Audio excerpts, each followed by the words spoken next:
Assalamualaikum warahmatullahi wabarakatuh. Perihal viralnya bapak yang menjual es teh di pengajian Gus Miftah, mungkin ratusan bahkan ribuan orang menyaksikan kejadian itu. Ibarat judul film tahun 90-an, Sengsara Membawa Nikmat. Pelajaran yang bisa saya ambil dari kejadian itu adalah yang pertama, bahwa kejadian itu menurut saya adalah sebuah skenario dari Tuhan untuk merubah takdir nasib kehidupan perekonomian si bapak yang sedang menjajakan es tehnya di tengah keramaian jamaah.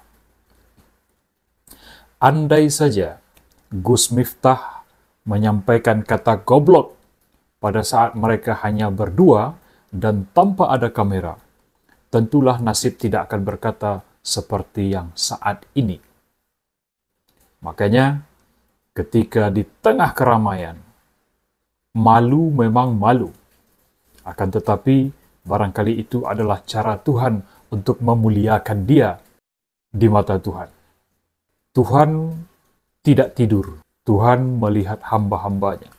Nasib bapak penjual es teh berubah total saat video itu viral. Simpati datang dari berbagai kalangan.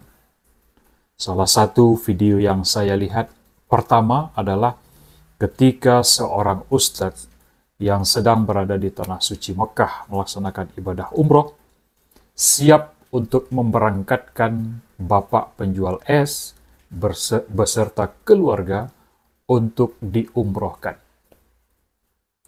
Yang kedua, saya lihat lagi postingan, foto dan video salah seorang YouTuber sukses langsung datang ke rumah si bapak, mengantarkan, memberi sejumlah uang. Nominalnya tidak kurang dari 100 juta. Donasi berdatangan dari sana-sini, bahkan dari kalangan selebriti, dari kalangan artis, dari kalangan YouTuber, dari kalangan orang-orang sukses, dari kalangan orang-orang kaya. Begitu adalah cara Tuhan untuk memuliakan, merubah nasib seseorang yang dia kehendaki. Lalu, dengan viralnya video itu, Gus Miftah menyampaikan permohonan maaf. Di sisi lain, kadang ketika kita sudah berada di atas, menganggap enteng, menganggap remeh, menganggap sepele orang-orang yang mungkin taraf ekonominya, taraf pendidikannya, strata sosialnya jauh di bawah kita. Sehingga ceplas-ceplos yang dirasa dianggap sebagai guyonan, padahal itu sudah masuk ke ranah bully, menjadi bahan introspeksi, pengingat diri untuk si dai yang sedang menyampaikan kajian. Permohonan maaf sudah disampaikan. Pertemuan sudah diadakan. Menangis mungkin, dipeluknya mungkin si bapak penjual es, akan tetapi rasa simpati masyarakat, rasa empati masyarakat terhadap si penceramah, levelnya sudah jauh menurun. Saya lihat lagi postingan dari salah seorang driver truk yang poster besar penceramah ada di belakang truk, dikupas, dikelupas, dibuka karena hilangnya rasa empati terhadap si public figure.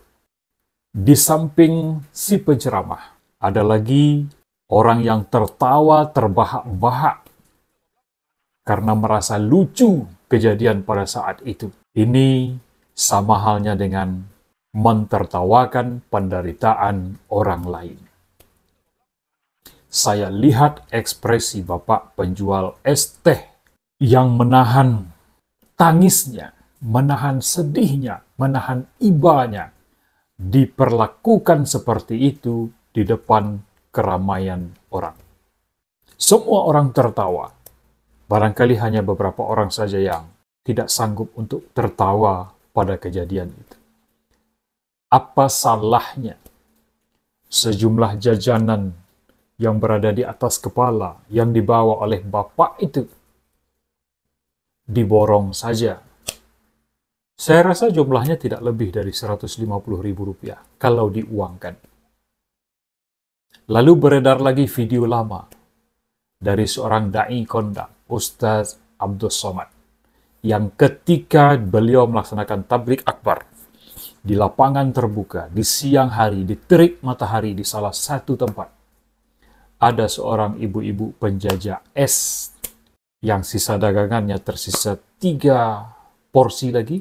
Ustaz Abdul Somad langsung membeli jajanan itu dengan cara, tolong kakak bagikan ke siapa yang kakak kehendaki di dekat situ. Dan orang berebut, silakan ambil uangnya ke depan. 1 gelas itu Rp5.000. Tapi Ustaz Abdul Somad memanggil ke atas panggung, dapat kesempatan spesial dari si kakak, si ibu. Berjumpa bertemu langsung, disorot oleh ribuan pasang mata. Ustaz Abdul Somad dengan spontan memberikan uang Rp75.000. Ini asli ini kak, bukan uang main-mainan ini. Luar biasa sekali. Dan banyak lagi simpatisan, rasa empati dari berbagai ustadz. Ustadz Adi Hidayat, Ustadz Salim Afillah, Ustadz Felix Xiao menyatakan rasa simpati kepada si bapak. Mungkin akan berganti nasib beliau. 360 derajat berputar. Bukan 180, 360 sehingga titik nol itu berubah total. Mungkin rumahnya, keluarganya, pendidikan anak-anaknya, kondisi ekonominya, usaha yang ditekuninya, semua akan berubah. Semua itu adalah kehendak Allah Subhanahu wa ta'ala. Tidak akan masuk surga orang yang ada di dalam hatinya sifat sombong, walaupun sifat sombong itu sebesar biji zarah, sebesar biji bayam, sebesar biji sawi. Dengan ilmu orang bisa sombong. Dengan harta orang bisa sombong. Dengan pangkat orang bisa sombong. Dengan ketenaran orang bisa sombong. Dengan merasa alim, ibadah paling banyak, orang bisa sombong. Pintu sombong itu bisa saja terjadi. Dan makhluk pertama yang paling sombong adalah iblis.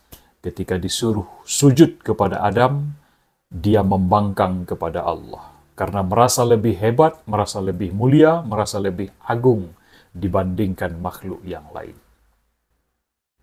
Kita ambil pelajaran dari kejadian si bapak penjual es versus si ustadz kondang.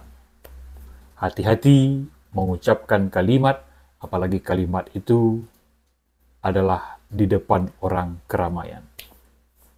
Jaga mulutmu. Man kana yu'minu billahi wal yawmil akhir.